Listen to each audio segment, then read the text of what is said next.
Welcome back. Last session में हमें एक एरर मिला था, अनबाउंड लोकल एरर। इस सेशन में डिटेल में बात करेंगे इस एरर के बारे में एंड इसे रिजॉल्व करेंगे by using global keyword. Global Python का एक इम्पॉर्टेंट कीवर्ड है। इस कीवर्ड के बारे में डिटेल में जानेंगे विद एग्जांपल्स इस सेशन में। चलिए इस सेशन को स्टार्ट करते हैं। अब ध्यान से सुनिए कि इस स्मॉल पाइथन प्रोग्राम का इंटरनली एग्जीक्यूशन कैसे होता है। लाइन नंबर 3 पे पाइथन इंटरप्रिटर को वेरिएबल डिक्लेरेशन मिलेगा। This particular statement is present in the global scope. Python global name space में जाएगा, चेक करेगा कि नम वेरिएबल पहले से क्रिएटेड है या नहीं। Consider this is your global scope. इसमें अभी तक नम वेरिएबल क्रिएट नहीं हुआ है, सो नम वेरिएबल क्रिएट किया जाएगा एंड 10 के लिए मेमोरी अलोकेशन होगा एंड इस 10 को असाइन किया जाएगा to this num variable.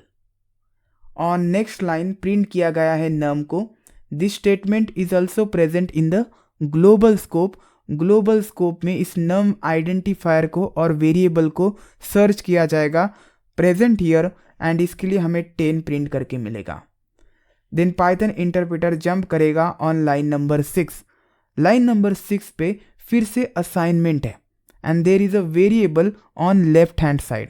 So this is left hand side and this is right hand side. Python interpreter फिर से global scope में जाएगा because this statement is written in global scope. Check करेगा कि num variable created है या नहीं। पहले से created है तो फिर से create नहीं करेगा।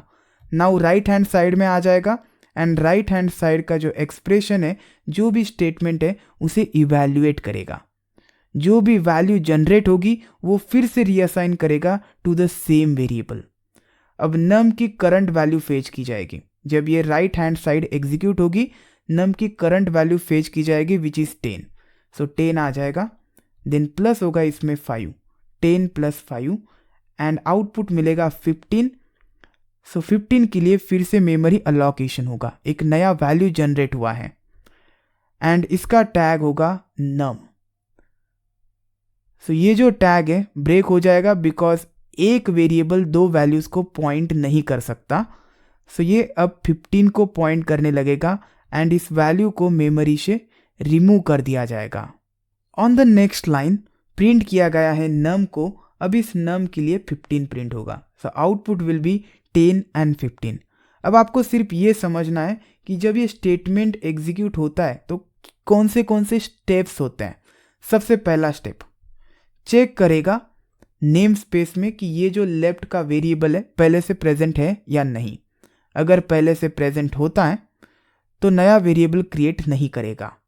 दूसरा स्टेप, राइट हैंड साइड को एग्जीक्यूट करेगा, राइट हैंड साइड को इवैल्यूएट करेगा। सो नम की करंट वैल्यू थी 10, 10 + 5 हो गया 15 एंड 15 के लिए मेमोरी अलोकेशन करेगा।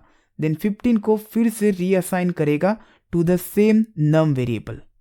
Now num variable new value को पॉइंट करने लगेगा। अगर अभी भी आपको इसको लेकर कोई डाउट है तो फिर से जो मैंने आपको बताया है वो रिवाइंड कीजिए, सब कुछ समझ में आ जाएगा। ये बहुत इंपॉर्टेंट है। चलिए इस प्रोग्राम को मैं रन करता हूँ। रन करने के बाद मुझे मिल गया unbound local error, can not access local variable num where it is not associated with a value. So ये जो एक्सप्लेनेशन दिया है इस एरर ने, यही इसका सॉल्यूशन है। You can read it carefully. Can not access local variable num. So num को ये as a local variable treat कर रहा है जब ये पाइथन स्टेटमेंट एग्जीक्यूट हो रहा है and it is saying that num variable does not have any value. चलिए अब डिटेल में समझते ये execution. Python interpreter line number 2 execute करेगा। लाइन नंबर 2 ग्लोबल स्कोप में प्रेजेंट है, इसलिए ग्लोबल स्कोप के अंदर एक वेरिएबल क्रिएट होगा नम जिसकी वैल्यू होगी 10। So this is a global scope consider and एक वेरिएबल बनेगा नम। 10 के लिए मेमोरी अलोकेशन होगा एंड इस वैल्यू को असाइन किया जाएगा to the num variable. Python interpreter line number 3 पे आएगा। This is function definition. Function definition execute नहीं होता है until it is called. Directly jump करेगा ऑन लाइन नंबर 8 जहां पे फंक्शन कॉल है, display function call. Display function को कॉल किया जाएगा, कंट्रोल जाएगा on the first line of display function. But before this display function के लिए मेमोरी अलोकेशन होगा नेम स्पेस क्रिएट होगा, लोकल नेम स्पेस, एंड ये ग्लोबल स्कोप के अंदर होगा। सो दिस इज डिस्प्ले फंक्शन, ये डिस्प्ले फंक्शन है। कोई पैरामीटर नहीं है, इसीलिए पैरामीटर के लिए कोई वेरिएबल नहीं है। Now line number 4 execution start होगा। लाइन नंबर 4 में लेफ्ट हैंड साइड है एंड राइट हैंड साइड है, because there is a assignment operator. Left hand side में नम वेरिएबल है। अब करंट स्कोप क्या है इस पूरे स्टेटमेंट का? It is display function, that is local scope. So num variable को सर्च किया जाएगा इनटू द लोकल स्कोप और लोकल नेम स्पेस, यहां पे सर्च किया जाएगा, एंड प्रेजेंट नहीं है। सो इसीलिए नम वेरिएबल को क्रिएट किया जाएगा पाइथन के द्वारा। सो नम वेरिएबल क्रिएट हो गया, लेकिन अभी के लिए इसको कोई वैल्यू एसोसिएटेड नहीं है, there is no value associated with it. Then right hand side execute होगा। राइट हैंड साइड, अब राइट हैंड साइड में क्या है? Get the value of num, add 5 to it. अब नम की वैल्यू चाहिए, एंड ये जो पूरा स्टेटमेंट है लिखा गया है इनटू द लोकल स्कोप, ध्यान से समझिए। सो इस नम की वैल्यू को लोकल स्कोप में सर्च किया जाएगा। सो नम तो प्रेजेंट है, देन इसकी वैल्यू सर्च होगी, लेकिन इसे कोई वैल्यू नहीं है। सो नम एक लोकल वेरिएबल तो प्रेजेंट है, लेकिन इसे कोई वैल्यू नहीं है। अब ध्यान से रीड कीजिएगा ये message, can not access local variable num. So there is a local variable num, but it is not associated with a value, इसे कोई वैल्यू नहीं है, and this is the error, unbound local error. And देखिए error में इस num को point किया गया है, ये वाला नम, एंड ये वाला नम, दिस इज नथिंग बट ये लोकल वेरिएबल जिसको कोई वैल्यू नहीं है। तो कुछ इस तरीके से इंटरनल एग्जीक्यूशन हुआ है, एंड कुछ इस तरीके से ये एरर आया है। अब ये जो स्टेटमेंट है मैं रिमूव कर देता हूँ। रिमूव करने के बाद भी आपको सेम एरर मिलता रहेगा, अनबाउंड लोकल एरर। अब इस प्रोग्राम से हमारे एक्सपेक्टेशन क्या है? सो मैं एक्सपेक्ट कर रहा हूँ कि यहाँ पे ग्लोबल वैल्यू यूज़ हो। सो ग्लोबल वैल्यू का एंड 5 का मुझे एडिशन करना है, एंड नम के साथ असाइन करना है फिर से, ताकि इस नम को मैं इस फंक्शन के अंदर यूज़ कर सकूं। सो नम की वैल्यू है 10, 10 प्लस 5 होना चाहिए, 15 असाइन होना चाहिए टू द नम, एंड यहाँ पे 15 आना चाहिए, लेकिन ये नहीं हो रहा है। अब क्यों नहीं हो रहा है? क्योंकि इस नम को as a local variable consider किया जा रहा है, जैसे मैंने आपको एक्सप्लेन किया था, local variable having no value. So हमें बताना पड़ेगा इस डिस्प्ले फंक्शन को कि जो नम आप as a local variable use कर रहे हैं उसे आप ग्लोबल वेरिएबल यूज़ कीजिए।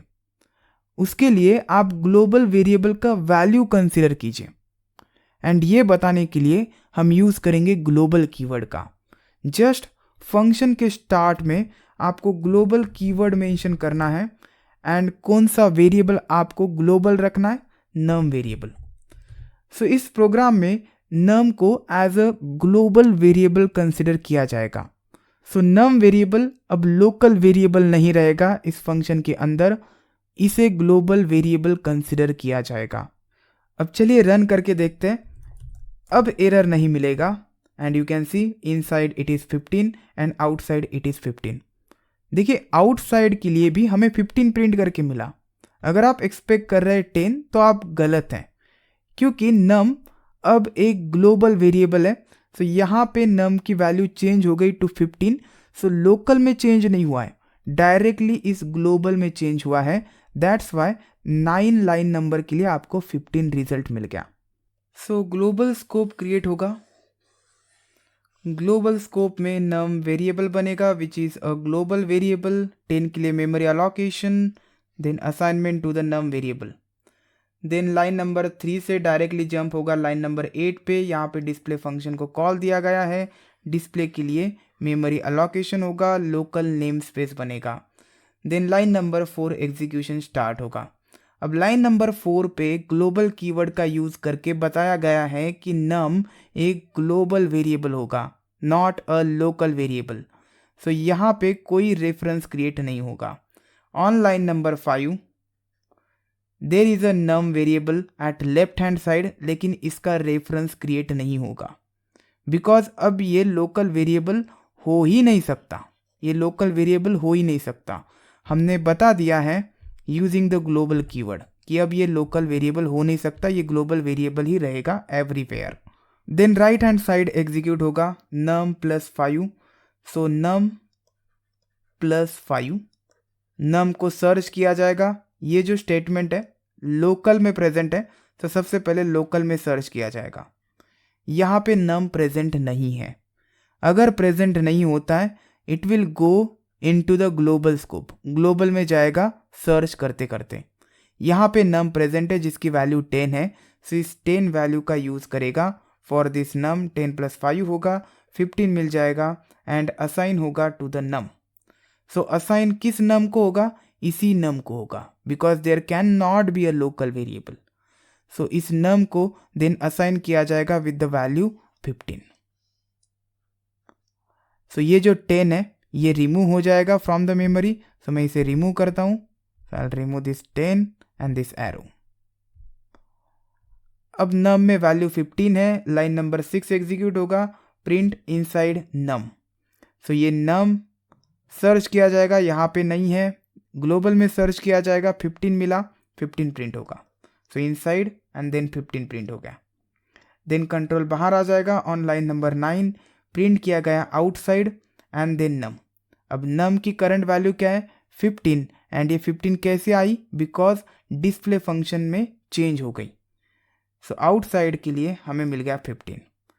सो ग्लोबल इस कीवर्ड का यूज़ करके आप अनबाउंड लोकल एरर को अवॉइड कर सकते हैं। एंड इसका दूसरा यूज़ है आप ग्लोबल वेरिएबल्स की वैल्यू चेंज कर सकते हैं इनटू द फंक्शन। फंक्शन के अंदर आप ग्लोबल वेरिएबल्स की वैल्यू चेंज कर सकते हैं।